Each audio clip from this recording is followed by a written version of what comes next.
Pete the Cat. Trick or Pete by Kimberly and James Dean. It's Halloween. Pete the Cat is excited to go trick-or-treating in his superhero costume. I hope nothing too spooky happens, says Pete.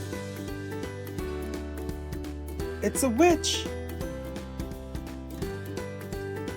Don't worry, says Pete's dad. We have our flashlights. Let's go trick-or-treating, says Pete. Boo! Pete and his dad walk outside.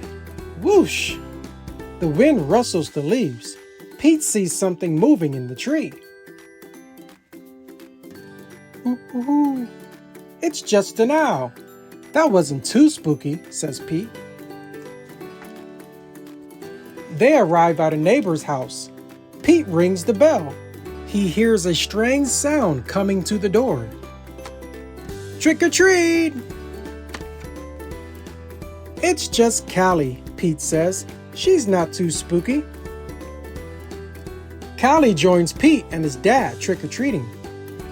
At the next house, there is something in the yard. Whew! It's just a scarecrow, says Pete. That's not too spooky. Pete rings the doorbell. Trick or treat, says Pete and Callie. Happy Halloween. Awesome costume, says Pete. Very spooky, but not too spooky. Thank you, says Miss Gold, the crossing guard.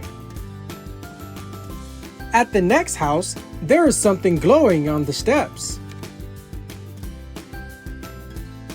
Cool, says Pete. Jack-o'-lanterns.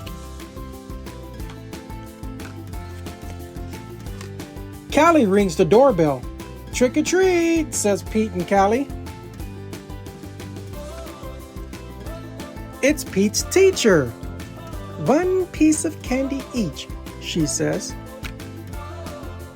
Suddenly, they hear something behind them. What was that? Asks Callie.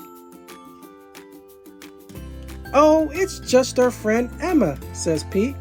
Not spooky, but groovy.